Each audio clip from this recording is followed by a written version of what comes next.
Welcome to our channel easy কুকিংয়ে আজকে আপনাদের সাথে পরিবেশন করছি নতুন একটা রেসিপি। বিকেলে নাস্তা হিসেবে আমরা অনেক ধরনের ভাজাভাজি করে থাকি যেগুলোতে প্রচুর পরিমাণ তেলের প্রয়োজন হয়। আমার আজকের এই রেসিপিটাতে কোনো ধরনের তেল ছাড়াই তৈরি করছি বিকেলের ঝটপট নাস্তা। আশা করছি আমার আজকের রেসিপিটা আপনাদের ভালো লাগবে। আর এই নাস্তা তৈরি করার জন্য আমরা নিয়ে নিয়েছি 2 কাপ পরিমাণ ময়দা। এখানে আটা ব্যবহার করলেও হবে। এর মধ্যে দিয়ে দিচ্ছি 1 টেবিল চামচ পরিমাণ ইস্ট, স্বাদ মতো লবণ এবং সামান্য পরিমাণ চিনি দিলে এই নাস্তাটা খুব সফট হবে। চিনিটা আপনারা না চাইলে ব্যবহার নাও করতে পারেন। এরপর দিয়ে দিচ্ছি ঘিয়ের পরিবর্তে আপনারা তেলও ব্যবহার করতে পারেন অথবা বাটারও ইউজ করতে পারেন। যেহেতু ইস্ট ব্যবহার করেছি সেহেতু ঘি ব্যবহার করলে ইস্টের গন্ধটা থাকবে না। এরপরে একটা ডিম দিয়ে নিচ্ছি, খুব ভালোভাবে মিশিয়ে নিতে হবে। আর এখানে আমি কুসুম গরম পানি ব্যবহার করছি।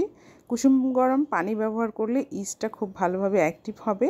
ঠান্ডা পানিটা ব্যবহার না করে খুব ভালো করে কুসুম গরম পানি দিয়ে এটা মথে নিতে হবে। মথে একটা সফট ডো তৈরি করতে হবে। দেখবেন এটা যেন খুব হার্ড না হয়, সফট হয়। এবং উপরে সামান্য পরিমাণ তেল দিয়ে এটাকে মোলায়েম করে রেখে দিতে হবে। যে কোনো ধরনের ঢাকনা দিয়ে অথবা র্যাপিং করে 1 থেকে 1.5 ঘন্টা রেখে দিলেই ইস্টটা অ্যাক্টিভ হয়ে যাবে এবং ডোটা ফুলে দ্বিগুণ হয়ে যাবে। আমি র্যাপিং পেপার দিয়ে মুড়িয়ে 1 ঘন্টার মতো রেখে দিয়েছিলাম। আর এই নাস্তাটা তৈরির জন্য আমি এখানে সিদ্ধ আলু নিয়েছি 1 কাপ পরিমাণ। এর মধ্যে ধনেপাতা, শুকনো মরিচ, বিট লবণ, সাধারণ লবণ এবং মরিচ গুঁড়া যে চিলি ফ্লেক্স সেটা ব্যবহার করেছি।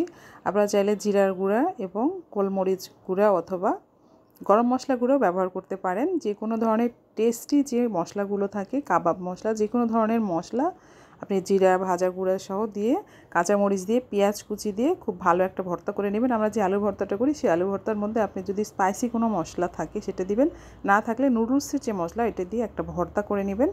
আর এটা যেন একটু ঝাল হয়, ঝাল বেশি হলে এই নাস্তাটা খেতে অনেক মজার হয়। এরপর দেখুন ডোটা ফুলে দ্বিগুণ হয়ে গিয়েছে। আমি 1 থেকে 1.5 ঘন্টা রেখে দিয়েছিলাম। 1 থেকে 1.5 ঘন্টা পরে এই ডোটাকে আমি খুব ভালোভাবে মথে নিচ্ছি হালকা হাতে। খুব বেশি চাপাচাপি করার দরকার নেই, হালকা হাতে খুব ভালোভাবে মথে নিয়ে এখান থেকে ভাগ করে আমি যে রুটি বলার থেকে একটু বেশি পরিমাণ করে কেটে নিয়েছি। কেটে নিয়ে হাতেই আমি খুব একটা গোল শেপ দিয়ে এর মধ্যে আমি যে আলুর ভর্তাটা করে রেখেছিলাম, আলুর পুরটা ওটা দিয়ে একটা ডো বানিয়ে নিচ্ছি।